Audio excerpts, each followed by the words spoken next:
सद्गुरु दाता दयाल की पावन हुजूरी में हाथ जोड़कर विनती है कि वे हम सब जीवों पर अपनी दया मेहर बनाए रखें। हमारे भटके हुए मन को अपने चरणों में जोड़ें। हमें नाम भक्ति और भजन सिमरन की सच्ची लगन बख्शें।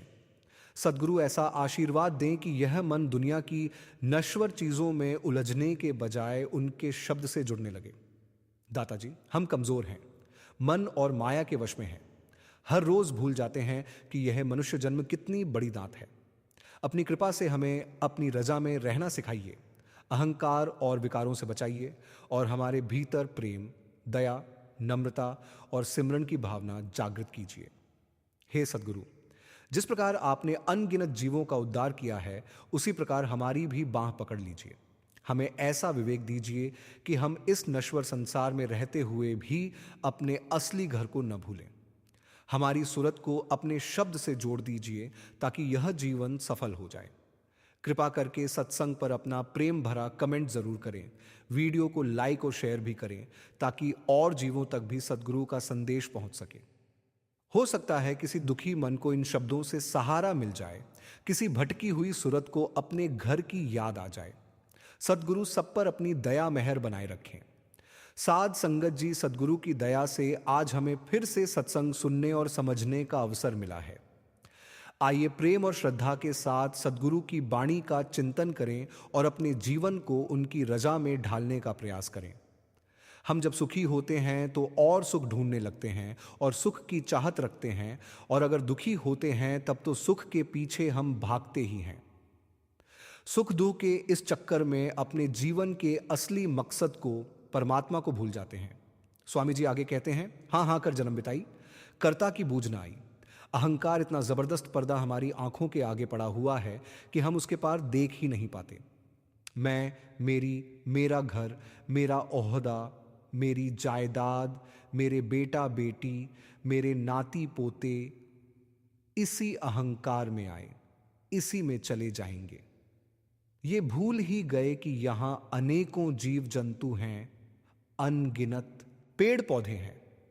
कोई तो होगा इनको बनाने वाला, कोई तो है पर्दे के पीछे जो इस सृष्टि को चला रहा है, कोई तो होगा इनका पालनहार। हम यहां क्यों आए हैं, किसने हमें बनाया है, क्या हमें करना है, ये हम भूल बैठे हैं। स्वामी जी कहते हैं, कर्ता की बूझ ना आई। अक्सर उस बनाने वाले की हमें याद तक नहीं आती। स्वामी जी वाणी में आकर कहते हैं, अब सोच करो तुम मन में, कुछ रोको मन निज तन में। कहते हैं हमें बड़े ठंडे दिमाग से सोचना है, शांति से सोचना है। आज हमारा शरीर कहां है, यहां पर, लेकिन हमारा मन यानी हमारा माइंड कहां पर है, बाहर निकला हुआ है, सारी दुनिया में भटक रहा है। जब हम सिमरन पर बैठते हैं तब भी हमारा ख्याल कितनी आसानी से सारी दुनिया की सैर कराता है। स्वामी जी कहते हैं, कुछ रोको मन निज तन में, यानी इस मन को अपने शरीर के अंदर रखने की कोशिश करनी है। भजन सिमरन के लगातार अभ्यास से ही यही होता है और यही हमें करना है। लगातार अपने मन को, अपने ख्यालों को समेटना है। सिमरन की मदद से इसे तीसरे तिल यानी आंखों के केंद्र पर ले जाना है, उस 10वें दरवाजे पर, मुक्ति के दरवाजे पर ले जाना है। सद्गुरु के स्वरूप का ध्यान करके अपने मन को, अपने ख्याल को वहां टिकाने की कोशिश करनी है और भजन की मदद से उस आवाज को, उस शब्द धुन को सुनने की कोशिश करनी है। पर सबसे जरूरी कार्य हमारे लिए यही है कि हम अपने ख्याल को समेटें। तीसरे तिल को अपने ख्याल का हेडक्वार्टर बनाइए। जब कभी भी फुर्सत मिले, पल दो पल मिले, अपने ख्याल को इस हेडक्वार्टर की तरफ ले जाइए। स्वामी जी वाणी में आगे कहते हैं, राधा स्वामी कहत बुझाई, तब सूरत शब्द घर पाई।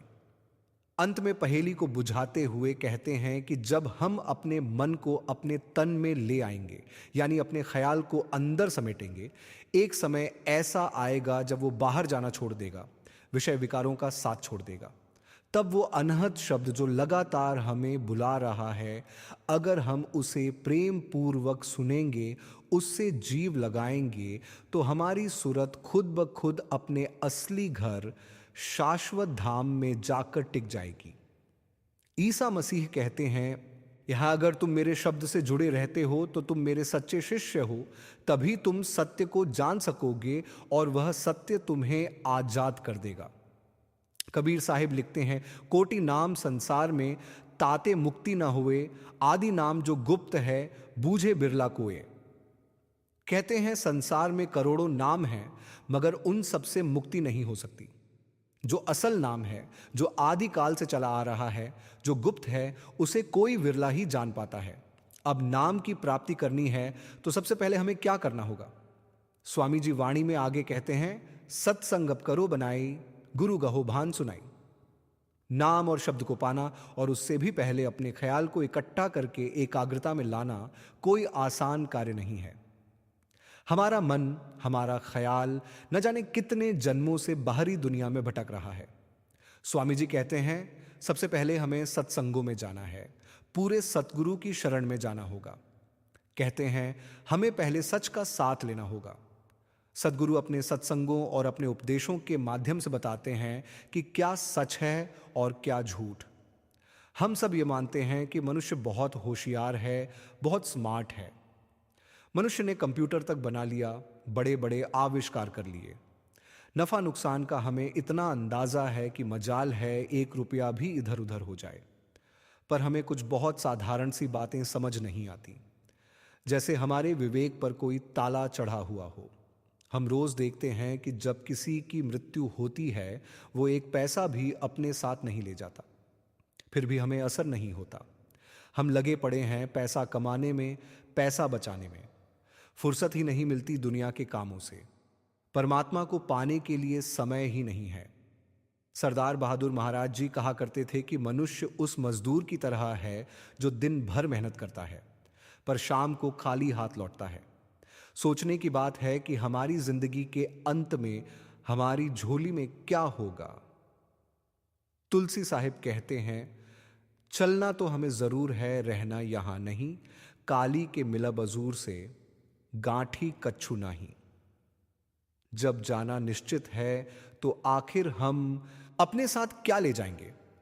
संत कहते हैं, हमें अपने विवेक का इस्तेमाल करना होगा। हमें उस सत्य की पहचान करनी होगी। और सत्संग एक ऐसी जगह है जहां हमें सोचने का, चिंतन करने का अवसर मिलता है। वहीं हमारे अंदर सत्य को पाने की चाह जागृत होती है। सत्संगों में जाने से हमारी सोच पवित्र होने लगती है। हमारा मन अच्छे ख्यालों और अच्छे कर्मों की तरफ बढ़ने लगता है और हम धीरे धीरे बुरे ख्यालों और बुरे कर्मों को अपनी जिंदगी से निकालने लगते हैं। कबीर साहिब की वाणी में आता है, गंगा के संग सलिता बिगड़ी सो सलिता गंगा हुए, वारस के परस तांबा बिगड़े सो तांबा कंचन हुए। कहते हैं जैसे गंगा में मिलकर छोटी नदी बिना किसी प्रयास के गंगा बन जाती है, जैसे पारस के स्पर्श से तांबा सोना बन जाता है, उसी तरह संतों की संगति में पहुंचकर जीव में भी संतों के गुण आने लगते हैं। कबीर साहिब आगे कहते हैं, संतन संग कबीर बिगड़ियो सो कबीर रामे हुए। जब हम सत्संगों में जाते हैं, सतगुरु की शरण में जाते हैं, तो धीरे धीरे हमारा विवेक जागृत होने लगता है। दुनिया को देखने का हमारा तरीका बदलने लगता है। स्वामी जी वाणी में कहते हैं, जगत भोग रोग समझ जानो, धन माल चाह दुख मानो। हमें समझना चाहिए कि दुनिया के भोग, इच्छाएं और वासनाएं अपने साथ रोग और दुख लेकर आती हैं। धन दौलत इकट्ठा करने की जो चाह हर समय हमारे अंदर रहती है, वही अंततः दुख का कारण बनती है। आज हमें लगता है कि पैसे की चाह से भला क्या दुख हो सकता है, पर संत बार बार समझाते हैं कि माया बहुत ठगनी है। हमें पता भी नहीं चलता और वो हमें ठगती चली जाती है। थोड़ा और करते करते पूरी जिंदगी निकल जाती है। धन और चाहतें अक्सर दुख का कारण बन जाती हैं, क्योंकि उनके चक्कर में हम परमात्मा को भूलने लगते हैं। स्वामी जी आगे कहते हैं, भवसागर अति भारी धारा, डूबे सब उसकी धारा। यह संसार रूपी समुद्र बहुत विशाल है। जन्म मरण का यह चक्कर और कर्मों का यह बंधन बहुत भयंकर है। इससे निकलना आसान नहीं। कोई किनारा नजर नहीं आता और जीव इसकी धारा में बहता चला जाता है। तुलसी साहिब की वाणी में आता है, चश्म ए दिल से देख यहां जो जो तमाशे हो रहे, दिल सिताओं क्या क्या हैं तेरे दिल सताने के लिए। कहते हैं, आंखें खोलकर देखो, दुनिया में कितनी लुभावनी चीजें फैली हुई हैं। माया ने ऐसी सुंदर सजावट कर रखी है कि जीव परमात्मा को भूलकर इसी का गुलाम बन बैठा है। स्वामी जी वाणी में कहते हैं, गुरु बिन कोई पार न पाया, बिन नाम न तीर जाया। बताते हैं कि एक ही रास्ता है, किसी तरह सद्गुरु की शरण मिल जाए और हम उनका पल्ला पकड़ लें, क्योंकि उनके बिना कोई पार नहीं पा सकता। सतगुरु सत्संगों के जरिए हमारी आंखें खोलते हैं, हमारे सोए हुए विवेक को जगाते हैं और हमें बताते हैं कि सच क्या है। तब हमारे अंदर समझ पैदा होती है। फिर वो नाम की बख्शीश देकर हमें प्रभु भक्ति में लगाते हैं। जैसे जैसे हम नाम की कमाई करते हैं, भजन सिमरन करते हैं, हम अपने असली घर के करीब आने लगते हैं। धीरे धीरे दुनिया से विरक्ति होने लगती है। हमें असली सुख और शांति का अनुभव होने लगता है। जैसे दिन भर की दौड़ धूप के बाद जब मनुष्य अपने घर लौटता है तो उसे कितनी शांति मिलती है, उसी तरह जब मन अपने असली घर की तरफ मुड़ने लगता है तो उसे एक अनोखा सुकून मिलने लगता है। फिर वो अपने आप ही दुनिया की तृष्णाओं और पदार्थों से दूर होने लगता है। स्वामी जी वाणी में आगे कहते हैं, अब सूरत संभालो भाई, जो शब्द हाथ लग जाए। कहते हैं अब हमें अपनी सूरत यानी अपनी आत्मा की संभाल करनी है।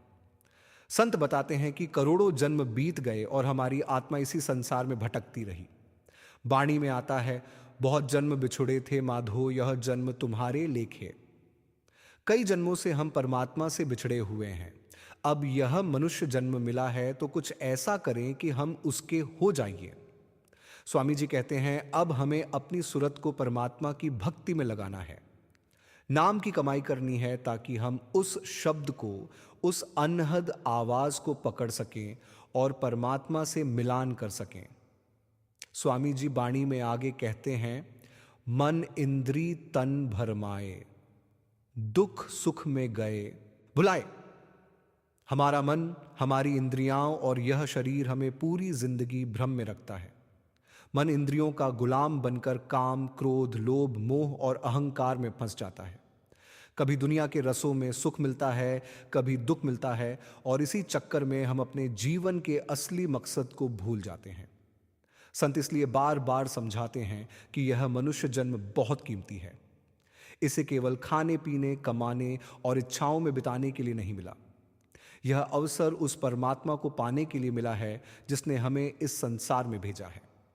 जब तक मन बाहर भागता रहेगा तब तक अशांति बनी रहेगी, और जिस दिन यह मन शब्द से जुड़ जाएगा उसी दिन से असली शांति का आरंभ हो जाएगा। जब कोई चीज वैसे काम नहीं करती जैसे उसे करना चाहिए, या फिर जब वह वस्तु अपनी सहज सुख शांति की अवस्था में न हो, तो उसे रोगी कहा जाता है। शरीर रोगी तब कहलाता है जब वह वैसे काम नहीं करता जैसे हम चाहते हैं। यदि हमें बुखार, खांसी, पीड़ा हो जाए या शरीर दुर्बल हो जाए तो हम कहते हैं कि शरीर अस्वस्थ है, रोगी है। जब मन हमारे काबू में नहीं होता, वैसे नहीं चलता जैसे हम चाहते हैं, मानसिक संतुलन बिगड़ जाए, डिप्रेशन हो जाए। आजकल तो रोज नई नई मानसिक बीमारियां सामने आ रही हैं, तब हम कहते हैं कि मन रोगी हो गया है। पर यहां जिस रोग की बात हो रही है वह रूह का रोग है, आत्मा का रोग। क्या रूह को भी रोग लगता है? हां, एक नजरिए से लगता है। आज सूरत अपनी सहज अवस्था में, अपने असली सुख और शांति में नहीं है। मन और माया के प्रभाव में आकर वह अपने असल को, अपनी असली पहचान को भूल चुकी है। वह अपने आप को परमात्मा से अलग एक स्वतंत्र हस्ती समझने लगी है। संत महात्मा समझाते हैं कि आत्मा को हौमे का रोग लग गया है। हौमे की यही पीड़ा आज कुल मालिक और हमारे बीच एक भारी पर्दा बनकर खड़ी है। गुरु अर्जन देव जी समझाते हैं, अंतरी अलख न लखिया जाई, विचिप पर्दा हूं मैं पाई। अर्थात हमारे और परमात्मा के बीच अगर कोई दीवार खड़ी है जिसके कारण परमात्मा हमारे अंदर होते हुए भी हम उसके दीदार नहीं कर पाते, उसे अनुभव नहीं कर पाते, तो वह हौमे का भारी पर्दा है। हौमे में आकर हम मालिक की रजा में रहने के बजाय अपनी मनमर्जी के अनुसार चलने की कोशिश करते हैं। अपने आप को कर्ता मानकर कर्म करते हैं और फिर उन कर्मों के फल से बचना भी चाहते हैं। यही द्वैत है, यही दूजा भाव है। द्वैत का अर्थ है प्रभु के सिवाय किसी और वस्तु से प्रेम करना। अपने आप को परमात्मा का बिछड़ा अंश मानकर उससे मिलने का प्रयास करने के बजाय हम आशाओं और तृष्णाओं की पूर्ति में लगे रहते हैं। अपने आप को अहमियत देते हैं। जब हम यह सोचते हैं कि संसार में कोई वस्तु, व्यक्ति या परिस्थिति ऐसी है जिस पर हमारा पूरा हुक्म चलता है, तो यही हमारा भ्रम है। यही भ्रम हमें आत्मसमर्पण नहीं करने देता, शरण में नहीं आने देता। इसी कारण हम कर्म करते हैं और जन्म मरण के चक्रव्यूह में फंसे रहते हैं। तभी तो इसे रोग कहा गया है। बड़े महाराज जी के वचन संतमत सिद्धांत में दर्ज हैं। वे समझाते हैं, हौमे के कारण जीव अपना विस्तार करना चाहता है और अपनी नई रचना पैदा करना चाहता है। यही काम है। हौमे के कारण वह किसी दूसरे की हस्ती सहन नहीं कर सकता। यही क्रोध है। हौमे के कारण वह सब कुछ अपनी लपेट में लेना चाहता है। यही लोभ है। हौमे के कारण जिसे वह अपना समझता है, उसके खो जाने पर दुखी होता है। यही मोह है। और हौमे के कारण ही वह अपने आप को बड़ा और श्रेष्ठ समझता है। यही अहंकार है। कितने सुंदर ढंग से समझाया गया है कि सभी विकारों की जड़ में हौमे ही है। इसके विपरीत संत महात्मा समझाते हैं कि जो मालिक चाहता है वही होता है। इस सृष्टि में कुछ भी उसके हुक्म के बाहर नहीं हो रहा। यदि कोई उसकी रजा से बाहर कुछ कर सकता तो फिर परमात्मा सर्वशक्तिमान कैसे कहलाता। गुरु नानक देव जी फरमाते हैं, हुक्म अंदरी सबहू को, बाहरी हुक्म न कोय।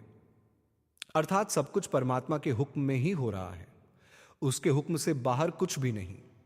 अब प्रश्न उठता है कि इस रोग को मिटाने के लिए गुरु की आवश्यकता क्यों है। पहली बात, हमें यह रोग लगा हुआ है पर इसका एहसास ही नहीं, बल्कि हम तो इस रोग को बढ़ावा देते रहते हैं। अपनी पहचान, अपनी हस्ती को मजबूत करना चाहते हैं। लेकिन जब संतों की शरण में आते हैं तब पता चलता है हस्ती कौन सी, पहचान कैसी। दूसरी बात, संसार के सभी जीव हौमे के रोग से पीड़ित हैं। एक बीमार व्यक्ति दूसरे को पूरी तरह स्वस्थ कैसे कर सकता है। हमें ऐसी हस्ती की आवश्यकता है जो इस रोग से मुक्त हो चुकी हो, जिसने परमात्मा से मिलाप कर लिया हो। वही सद्गुरु हैं। गुरु अर्जन देव जी की वाणी में आता है, जो दीसई सौ सौ रोगी, रोग रहित मेरा सद्गुरु जोगी। अर्थात संसार में जो भी दिखाई देता है वह किसी न किसी रूप में रोगी है। यदि कोई इस रोग से मुक्त है तो वह सद्गुरु हैं, जिन्होंने हौमे का इलाज कर लिया है और परमात्मा से मिलाप कर लिया है। इसलिए हमें ऐसे गुरु की आवश्यकता है जो इस रोग से भली भांति परिचित हों और उसका इलाज जानते हों। इलाज क्या है? शब्द की औषधि। वही शब्द हौमे के रोग को जड़ से निकालकर समाप्त कर देता है। गुरु अमरदास जी फरमाते हैं, नानक गुर प्रसादी उभरे, हूं मई शब्दी जलाए। अर्थात गुरु की कृपा से जब नाम और शब्द की प्राप्ति होती है तो वही शब्द हौमे को जला देता है, उसे जड़ से समाप्त कर देता है। यह हौमे बहुत गंभीर बीमारी है, गहरा रोग है। इसके लिए हमें एक विशेषज्ञ वैद्य की आवश्यकता है और वे हैं पूर्ण सतगुरु, जो स्वयं शब्द की कमाई करते करते शब्द स्वरूप हो चुके हैं। गुरु अंगद देव जी सचेत करते हैं, हूमई दीर्घ रोगु है, दारू भी ईसु माही, कृपा करे जे आपनी, ता गुरु का सबदू कमाही। अर्थात हौमे का रोग गहरा है पर उसकी दवा भी उसी में छिपी है। जब परमात्मा कृपा करता है और जीव सद्गुरु की शरण में आता है, तब गुरु का शब्द इस रोग का उपचार करता है। जब तक हमें शब्द का सहारा नहीं मिलता, हम इस भव सागर में ही गोते खाते रहेंगे। इसलिए हमें ऐसे गुरु की आवश्यकता है जो शब्द में लीन हो चुके हों। स्वामी जी भी फरमाते हैं, शब्द स्वरूपी शब्द अभ्यासी, अस गुरु मिले तो पार हुआ। अर्थात यदि हमें ऐसा गुरु मिल जाए जिसने शब्द का अभ्यास करते करते स्वयं शब्द का रूप धारण कर लिया हो, जो शब्द से अभेद हो चुका हो, तो वही हमें भव सागर से पार करा सकता है। संत महात्मा बार बार समझाते हैं कि असली लड़ाई बाहर की दुनिया से नहीं, अपने अंदर की हौमे से है।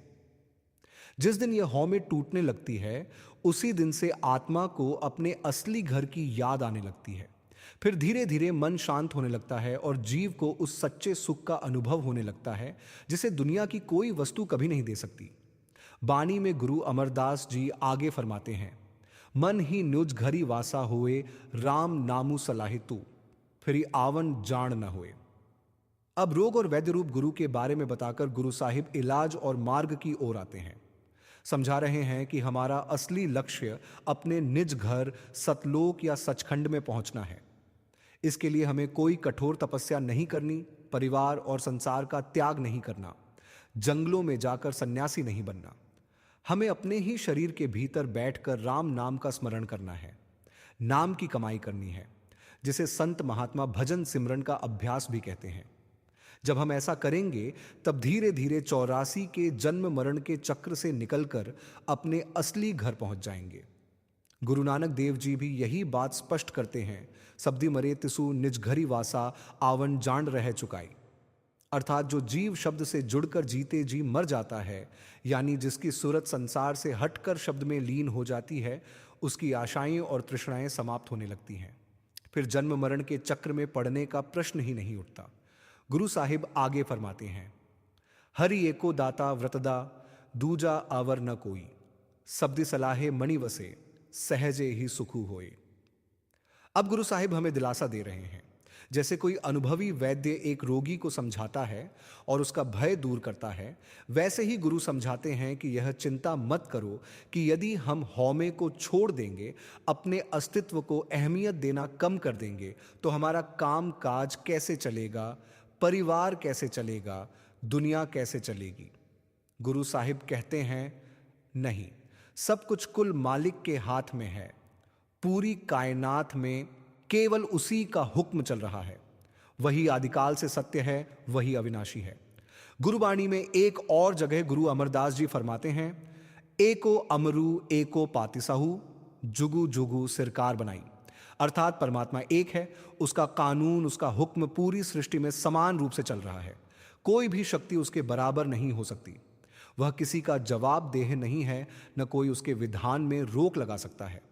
उसके खजाने में सब कुछ है और वह जिसे चाहे दे सकता है। शब्द स्वरूप होकर वही परमात्मा सारी कायनात में व्याप्त है और उसी के द्वारा यह सृष्टि संचालित हो रही है। गुरु रामदास जी फरमाते हैं, तेरा सबदू सबू किछु व्रतदा तू आपे करे सुहोई। अर्थात तेरे शब्द के द्वारा ही सब कुछ हो रहा है।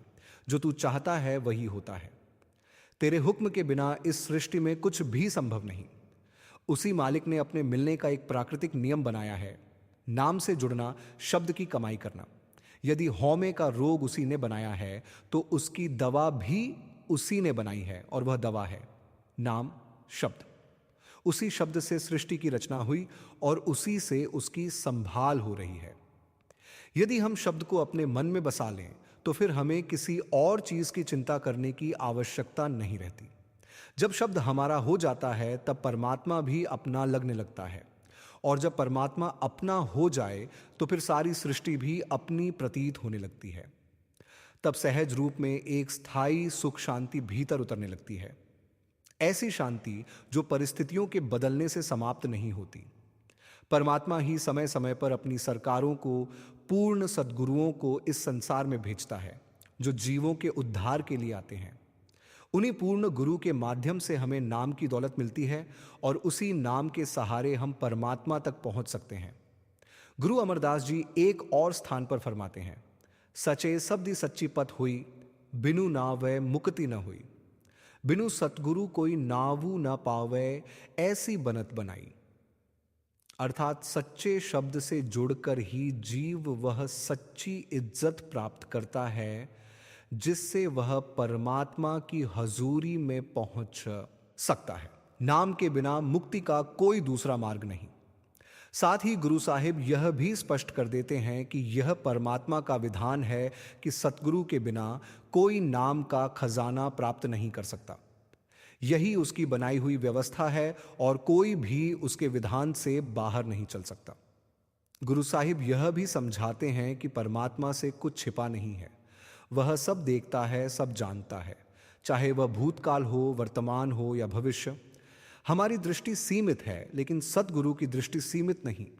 उनके खजाने में सब कुछ है और जिस पर उनकी रहमत हो जाए उसे वे उठाकर रजा में ले आते हैं। हुक्म को माने बिना, रजा में आए बिना इस नश्वर संसार से छुटकारा संभव नहीं। जब सब कुछ उसी का है, रोग भी उसका, दवा भी उसकी, हुक्म भी उसका, तो हमारी भलाई इसी में है कि हम उसके भाणे में रहना सीखें। गुरु नानक देव जी फरमाते हैं, किव सचियारा होए, किव कूड़े टूटे पाल, हुक्म रजाई चलना, नानक लिखिया नाल। कितने सुंदर ढंग से गुरु नानक देव जी समझाते हैं कि हम उस सच्चे परमात्मा तक कैसे पहुंच सकते हैं और इस झूठे नश्वर संसार के मोह से अपना रिश्ता कैसे तोड़ सकते हैं। उत्तर केवल एक है, उसके हुक्म में चलना सीखो, उसकी रजा को स्वीकार करो। जब जीव अपने मन की जिद छोड़कर मालिक की रजा में जीना शुरू करता है, तभी भीतर का संघर्ष समाप्त होने लगता है। वहीं से भक्ति का असली मार्ग शुरू होता है और वहीं से आत्मा को अपने असली घर की दिशा दिखाई देने लगती है। चिंतन की बात है, सब कुछ हमारे धुर कर्मों में पहले ही लिखा हुआ है। फिर हमारे चाहने या न चाहने से क्या बदल जाएगा? पिछले कर्मों के अनुसार जो मालिक ने हमारे जन्म से पहले ही हमारे मस्तक पर लिख दिया, वही होकर रहेगा। कहा जाता है कि यहां तक कि शरीर के बाल, पेड़ों के पत्ते और पलक का झपकना भी पहले से लिखा हुआ है। तो फिर समझदारी किसमें है? समझदारी इसी में है कि हम हथियार डाल दें, परमात्मा की रजा में आ जाए, उसके भाणे को स्वीकार कर लें। लेकिन यह सुमति हमारे भीतर कब आती है? जब मालिक की, सदगुरु की दया होती है। गुरु अमरदास जी की बाणी में आता है, हुक्म भाणे मन्नी जिस नौ नदरी करे। अर्थात हुक्म उन्हीं को भाता है, वही रजा में आते हैं जिन पर मालिक की दया दृष्टि होती है। लेकिन अफसोस की बात है कि भजन सिमरन द्वारा हुक्म में चलने की बजाय हम उल्टा चलने की कोशिश करते हैं। गुरु अमरदास जी आगे समझाते हैं, हूं मई सब घट रोगु है, दारू भी ईसु माही, बिखिया कार कमावनी, बिखिया माही समाए।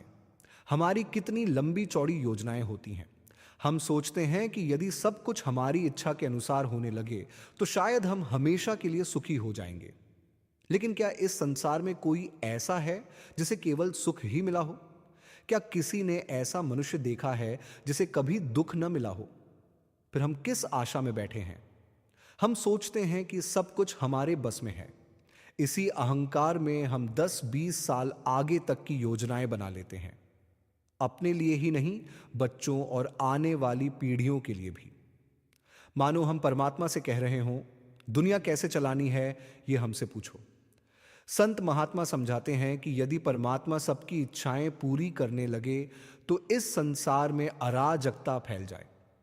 हर व्यक्ति अपनी अलग इच्छा रखता है, कोई कुछ चाहता है, कोई कुछ। अगर सबकी मनमर्जी चलने लगे तो संतुलन ही समाप्त हो जाएगा। सोचने, गणना करने, चतुराई दिखाने में असली सुख शांति नहीं है। मान लो हमारी बुद्धि और चालाकी दुनिया में काम भी कर जाए, तब भी अंत समय क्या साथ जाएगा? गुरु नानक देव जी फरमाते हैं, सहस सियाणपा लाख हो ही त एक न चलई नाल। अर्थात चाहे मनुष्य हजारों चतुराइयां कर ले, लेकिन अंत समय उनमें से एक भी साथ नहीं जाती।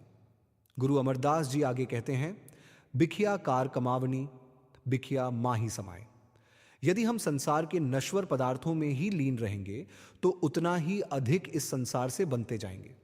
नाम को भूलकर सतलोक में ठिकाना नहीं मिलेगा, बल्कि जन्म मरण का चक्र चलता रहेगा। क्योंकि जहां हमारा प्रेम और ध्यान लगा होगा, अंत समय वही आंखों के सामने आएगा। संत कहते हैं, जहां आशा तहां वासा। जिस वस्तु में मन लगा रहेगा उसी दिशा में सूरत बहने लगेगी। इसलिए अपनी चालाकी और सियानप छोड़कर गुरु के भाने में चलना सीखना है। गुरु अर्जन देव जी फरमाते हैं, सभे छड़ी सियाणपा, गुरु की पैरी पाही। अर्थात सब चतुराइयां छोड़कर गुरु की शरण में आ जाओ। जब हम सच्चे मन से उनकी शरण में आते हैं तब धीरे धीरे वह सब कुछ संभाल लेते हैं। अंत में गुरु अमरदास जी समझाते हैं, जीव पिंडू सब तिसदा तिसैदा आधार, गुर प्रसादी बूझिए ता पावही मोख द्वार। सब कुछ उसी कुल मालिक का है। इस सृष्टि को चलाने में उसे हमारी सहायता की आवश्यकता नहीं। पत्थर के नीचे रहने वाले कीड़े को भी वही भोजन देता है। जंगलों और वीरानों में उगने वाले पौधों की संभाल भी वही करता है। कई बार जिन पौधों की देखभाल मनुष्य करता है वे सूख जाते हैं, लेकिन पर्वतों और जंगलों में जो पेड़ पौधे परमात्मा की देख रेख में पलते हैं वे हरे भरे रहते हैं। हम केवल भ्रम में जीते हैं कि सब कुछ मेरा है, मेरे बल पर चल रहा है। गुरु अर्जन देव जी फरमाते हैं, ज्यों पिंडु तनु धनु सबू प्रभ का, साकत कह मेरा। हूं मैं बुद्धि दुर्मति है मैली, बिनु गुरु भव जल फेरा। अर्थात शरीर, धन, आत्मा, कुरिक सब कुछ परमात्मा का है, लेकिन मनमुक्त जीव अहंकार में कहता है यह मेरा है। इसी गलत सोच में मनुष्य अपना कीमती जीवन गंवा देता है और फिर बार बार जन्म मरण के चक्र में पड़ता है। गुरु की दया से ही यह रहस्य समझ आता है। लेकिन कब? जब हम उस सच्चे शब्द के संपर्क में आते हैं, जब हम नाम से जुड़ते हैं, तब धीरे धीरे समझ आने लगती है कि असली सहारा कौन है और असली घर कहाँ है। जब तक गुरु की दया न हो, उस नाम का अनुभव नहीं किया जा सकता। वही नाम मोक्ष का द्वार है, वही हमें परमात्मा से मिला देता है। लेकिन यह केवल गुरु की कृपा से ही संभव है। हम खुशकिस्मत हैं कि हमें मनुष्य जन्म मिला, सतगुरु की संगत मिली और नाम का भेद समझने का अवसर मिला। अब सब कुछ हमारी करनी पर निर्भर है। हमें अपना फर्ज निभाना है, भजन सिमरन को समय देना है, नाम की कमाई करनी है और गुरु के भाणे में रहना सीखना है।